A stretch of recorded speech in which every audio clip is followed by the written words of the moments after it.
जय श्री कृष्ण दोस्तों, आज हम कार्तिक महात्म्य का 8वां अध्याय का स्मरण करेंगे। जिसकी दया से सरस्वती भाव रही उपजाए, कार्तिक महात्म्य का कमल लिखे 8वां अध्याय।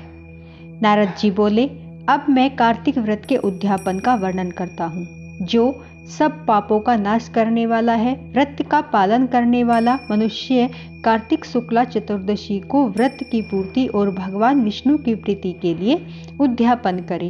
तुलसी के ऊपर एक सुंदर मंडप बनवाए, उसे केले के खंभों से संयुक्त करके नाना प्रकार की धातुओं से उसकी विचित्र शोभा बढ़ाए। मंडप के चारों ओर दीपकों की श्रेणी सुंदर ढंग से सजाकर रखे। उस मंडप में सुंदर बंधनवारों से सुशोभित 4 दरवाजे बनवाए और उन्हें फूलों से तथा चनवर से सुसज्जित करे। द्वारों पर पृथक पृथक मिट्टी के द्वारपाल बनाकर उनकी पूजा करे। उनके नाम इस प्रकार हैं: जय, विजय, चंड, प्रचंड, नंद, सुनंद, कुमुद और कुमुदाक्ष। उन्हें चारों दरवाजों पर 2-2 के क्रम से स्थापित करे। भक्ति पूर्वक पूजन करे। तुलसी की जड़ में समीप 4 रंगों से सुशोभित सर्वतोभद्र मंडल बनाए और उसके ऊपर पूर्ण पत्र तथा पंचरत्न से संयुक्त कलश की स्थापना करे।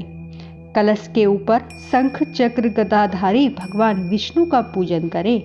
भक्ति पूर्वक उस तिथि में उपवास करे तथा रात्रि में गीत, वाद्य, कीर्तन आदि मंगल आयोजन के साथ जागरण करे।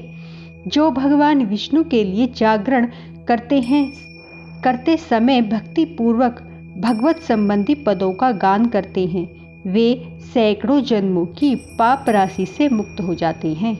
जो मनुष्य भगवान के निमित्त जागरण करके रात्रि पर भगवान का कीर्तन करते हैं, उनको असंख्य गोदान का फल मिलता है।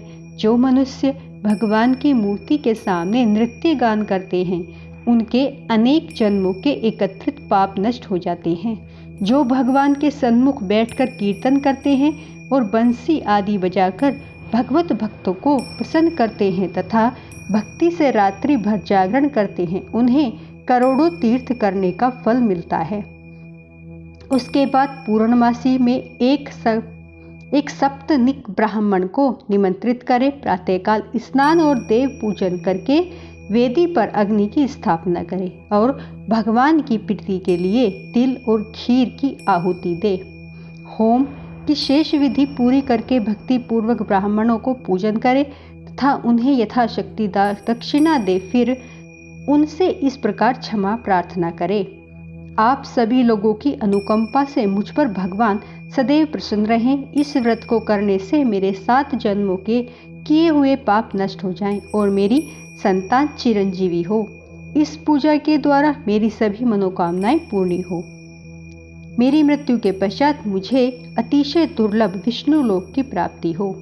पूजा की समस्त वस्तुओं के साथ गाय भी गुरु को दान दे। उसके पश्चात घर वालों तथा मित्रों के साथ स्वयं भोजन करे। भगवान द्वादशी तिथि को शयन से उठे, त्रयोदशी को देवताओं से मिले और चतुर्दशी को सबने उनका दर्शन एवं पूजन किया। इसलिए उस तिथि में भगवान की पूजा करनी चाहिए।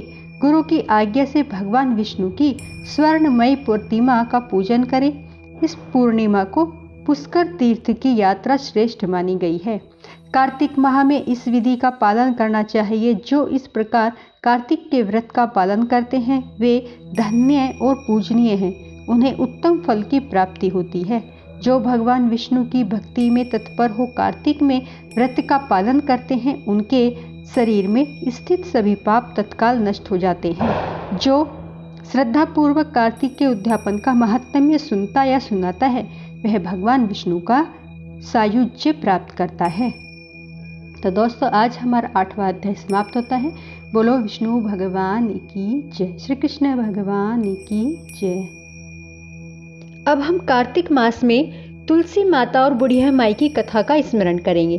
कार्तिक महीने में एक बुढ़िया माई तुलसी जी को सींचती और कहती कि हे तुलसी माता, सत्य की दाता, मैं तेरा बेड़ला सींचती हूँ। मुझे बहू दे, पीताम्बर की धोती दे, मीठा मीठा घास दे, बैकुंठ में वास दे, चटक की चाल दे, पटक की मोत दे, चंदन का काठ दे, रानी सराज दे, दाल भात का भोजन दे, 11 की मोत दे, कृष्ण जी का कांधा दे।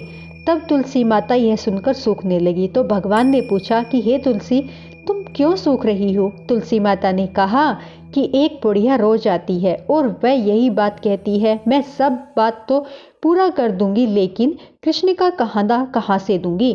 तो भगवान बोले, जब वो मरेगी तो मैं अपने आप कांधा दे आऊंगा, तू बुढ़िया माई से कह देना।